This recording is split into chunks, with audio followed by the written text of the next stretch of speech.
स्वस्ति पंथामनुचरेम सूर्य चंद्रमसाविव पुनर्दत्ता जनता जानता संगमे मही। नमस्कार आप सबको। आज का हमारा विषय है कि सूर्य और चंद्रमा या नक्षत्र, आचार्य, गुरु, माता पिता और जितने भी टेक्निकल व्यक्ति हैं, पदार्थ हैं, वे हमारे जीवन को कैसे उन्नति और कल्याण पर ले जाते हैं और कैसे हमारी दिशा निर्धारित करते हैं, कैसे हमको अच्छी दशा में बनाए जाते हैं। देखिए, हमारे परंपरा में सूर्य और चंद्रमा के माध्यम से काल गणना की जाती है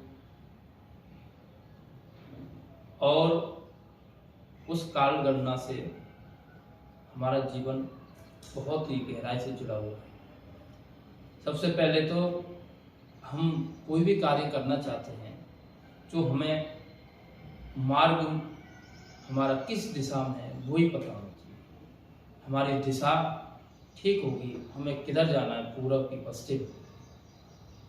पूरब माने पहले, कौन कार्य हमें पहले करना है, कौन सा कार्य पर पश्चिम यानी बाद में करना है, कौन सा जो है दक्षता पूर्व करना है, कौन सा उच्चता से करना है, श्रेष्ठता से करना है। तो ये सारी बातें, ये दिशा निर्धारण करता है सूर्य।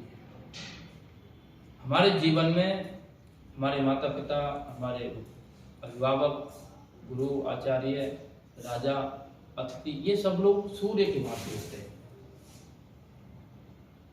और ये हमकी दिशा, हमारी दिशा को निर्धारित करते रहते हैं और फिर उससे हमारी दशा सुधरती है। हमारी दिशा को कैसे निर्धारित करते हैं, एक उदाहरण के माध्यम से इस बात को समझिए। सूर्य उदय होता है, शाम को अस्त होता है। मान लीजिए रात्रि है, उस समय कैसे पता लगे कि हमारी दिशा कौन सी है। सूर्य पूर्व में उदय हुआ है कि पश्चिम में अस्त हुआ है, ये जानकारी कैसे हो, या मध्य में ऊपर, सिर के ऊपर है, तो ये सारी जानकारी हमको मिलती है सूर्य की छाया से। हमारी आकृति की एक छाया बनती है। जब सूर्य जब हमारी जो परछाई है वो हमारे पीछे बनती है, तो उस समय हम कहते हैं कि सूर्य उदय हो रहा है। और जब हमारी छाया हमारे आगे बने तो समझना चाहिए कि जो है अब सूर्यास्त है। तो ये जो छाया है, साया है, यही हमारी दिशा को निर्धारित करता है। उसी प्रकार से हमारे जीवन में जो प्रबुद्ध लोग जन हैं, वो हमेशा हमारे छाया बन के, साया बन के हमारे साथ रहते हैं और समय समय पर हमारा मार्गदर्शन, गाइडलाइन, दिशा निर्देश करते रहते हैं। जिस प्रकार से सूर्य हमको दिशाओं का ज्ञान कराता रहता है, चंद्रमा के प्रकाश से, जब सूर्य नहीं होता तो चंद्रमा के प्रकाश से हम दिशाओं का ज्ञान लेते हैं।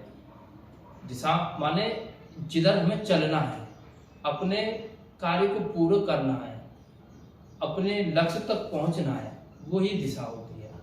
तो वो सूर्य, चंद्र, नक्षत्र आदि से हमें ज्ञान होता है। यानी कि प्रकाश में हम मार्ग पर चल पाते हैं, तो प्रकाश में, अंधकार हो तो हम नहीं चल पाएंगे। तो प्रकाश यहाँ ज्ञान को भी कहा है कि हमें जब ज्ञानकारी होती है तो ही हम कोई कार्य कर पाते हैं। अज्ञानता में हम कार्य नहीं कर पाते ठीक से। तो कहा कि सूर्य और चंद्रमा की तरह जो लोग हमारे जीवन में मार्ग दिखाते रहते हैं, वे जो है हमारे साथ साया की तरह बने रहते हैं। और जब वो हमारे पास नहीं होते, जैसे सूर्य का भी प्रकाश नहीं आ रहा, चंद्रमा का नहीं आ रहा, आंखों से हम देख नहीं पाते इन्हीं कारणों से, तो उस समय शब्द का प्रकाश हमें मार्ग प्रशस्त करता है। तो शब्द का प्रकाश हमारे जीवन में महापुरुषों के सुवाक्य होते हैं, श्रुति होती है, शास्त्र होते हैं, उनकी शब्द प्रमाण से हम जो अपने जीवन को आगे बढ़ाते हैं।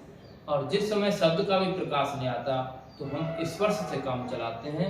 यानी कि जो लोग हमारे सामने अच्छे कार्य कर रहे हैं, उनके कार्यों को हम स्पर्श करके, छू कर अपने महसूस कर कर हम अपने जीवन को आगे बढ़ाते हैं। और जब स्पर्श का भी प्रकाश नहीं होता, शब्द का भी नहीं होता, रूप का भी प्रकाश हमें नहीं मिल पाता, तो उस समय हम मन के आत्मा के प्रकाश से उस ईश्वर को अपना साक्षी मान के, उस ईश्वर को अपना गुरु या मार्गदर्शक या सूर्य मानकर हम जो है कार्य करते हैं, तो हमारा मार्ग प्रशस्त होता है और हम सन्मार्ग पर चलते हैं। इन्हीं शब्दों के साथ इस समय आज के ये वीडियो संपन्न हुआ। नमस्कार।